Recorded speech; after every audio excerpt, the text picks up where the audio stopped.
I always try to find like some way to do things, the best way to get my message across, and I always adapt. Like, I don't want to go into all that stuff. I just want some things to be clear, so I make it as simple as possible right now to get some idea of what I've been through. Like, yeah, from like when I was born, my doctor pulled me out and broke my collarbone, and that's, I'm sure that's significant too. When you're born, your bones are really soft, and you had to use a lot of force to make that happen. But I was born eventually, and like I said, there's very little I remember from my past, but I know that I had a feeling that I was better than people, and I fucking was. I could, I understood the world in a different way, but I had no one to fucking reflect it, and you can get bitter from that, knowing that you're better and smarter and do things differently because what people didn't work. It was always the repetition, and it was, the only point in school was to teach people how miserable they would be when they got work, and everything was like centered on the left hemisphere, uh, which is like the logical and stuff. And I don't take things at face value when I'm told things like that. But I realized that my huge advantage was the creative part. So that was a lot of conflict with teachers and stuff, and all the students, they ganged up on their mindset, you know. So yeah, I don't know if I can explain it so it doesn't sound like I'm just complaining about stuff. But the thing is that when I was 9 years old, I got a major brain injury, and I remember one thing that my mom said before that, and that was, I hope you know it doesn't stop. Because that I was so popular, like with the neighbor kids and stuff came and wanted to hang out, and I was happy, like constantly. Well, not constantly, of course.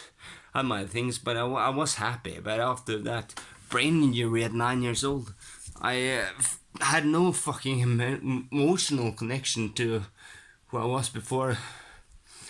I was on the way home, and some kids around my age uh, wanted to test out some judo trick, and smashed my head into a brick staircase. Uh, my frontal lobe, you know. So if I had like a disposition to be a little callous and stuff, and lost every fucking connection to people in general.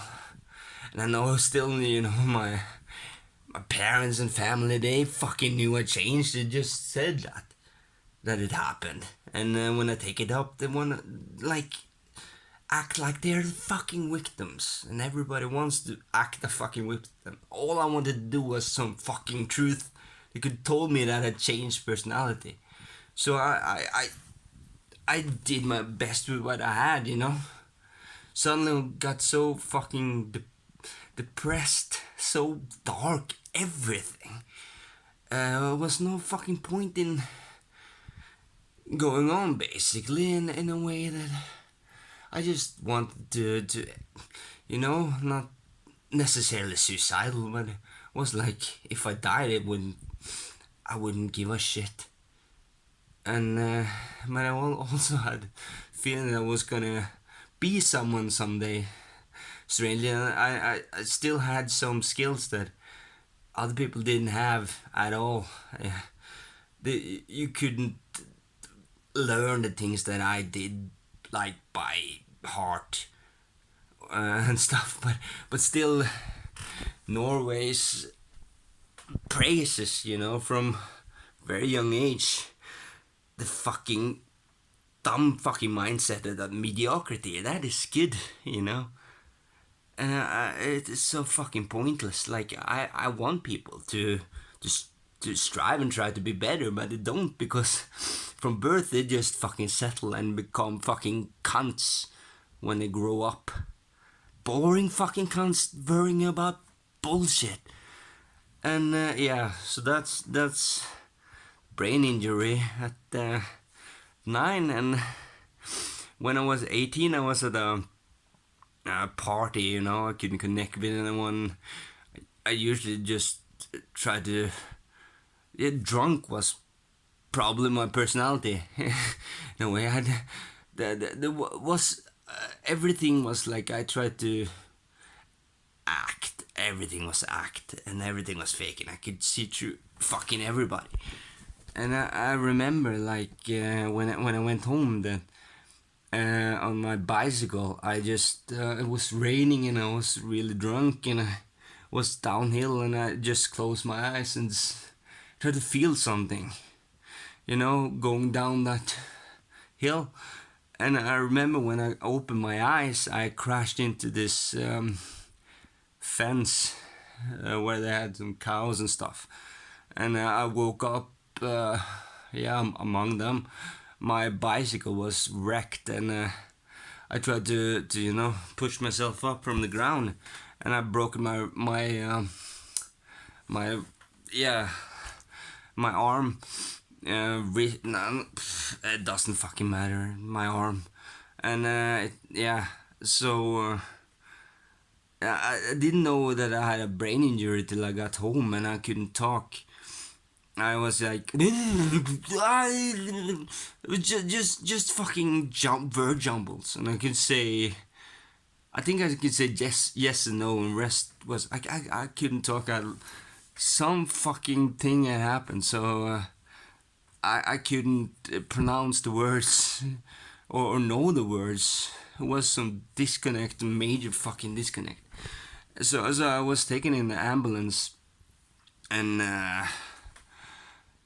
they fed me so many like painkillers and stuff because I was in so much pain, and they didn't work. I reacted opposite, and I couldn't like explain that to them.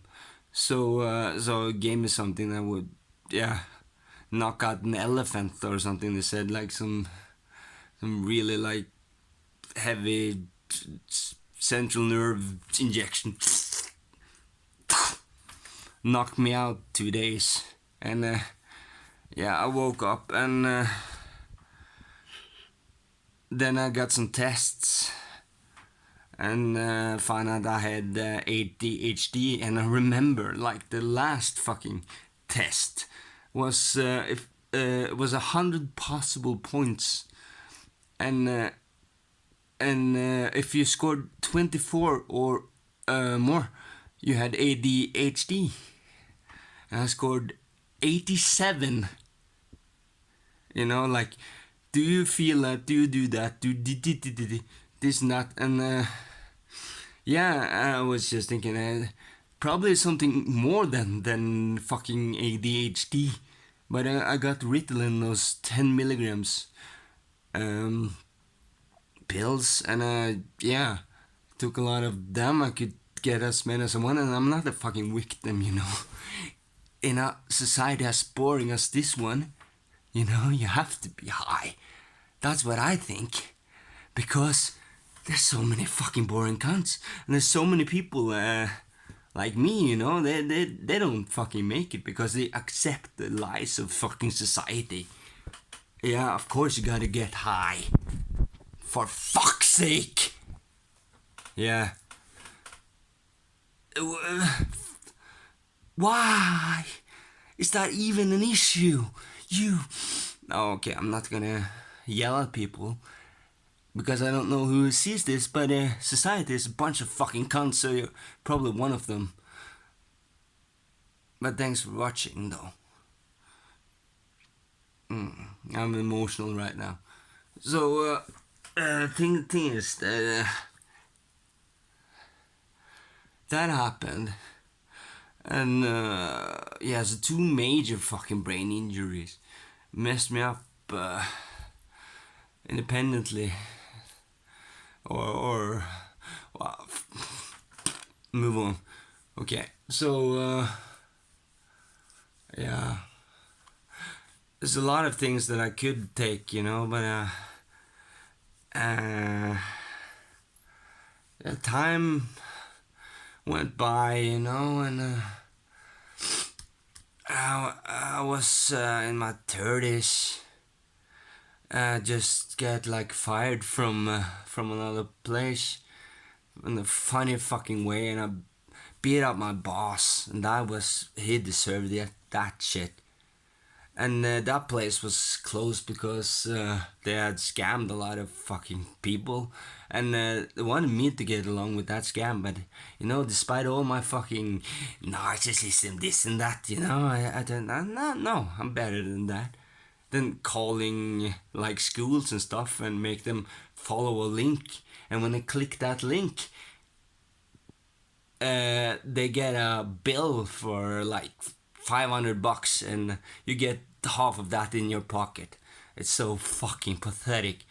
And the boss of the guy that I beat up, yeah, well, I didn't really beat him up, I got him to the ground, and I could just beat the shit out of him, but I have principles. I don't do that then, and he deserved it.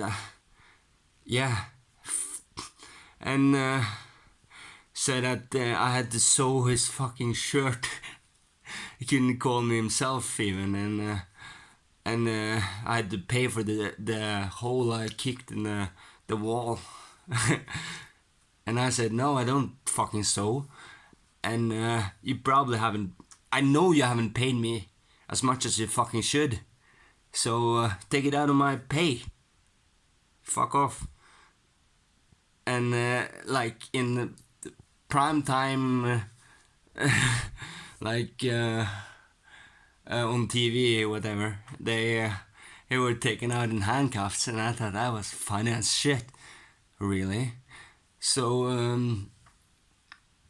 a lot of stories similar to that one, and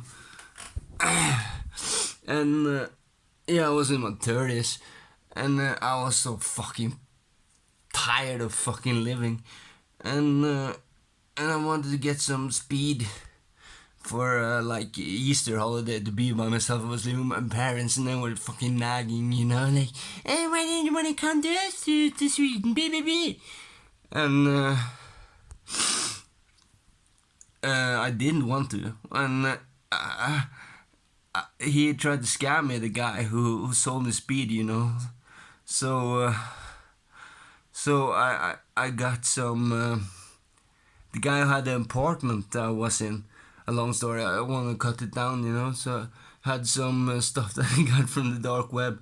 They call it MDPV. That's way like stronger than speed and way cheaper. So try that then. And that was a fun trip.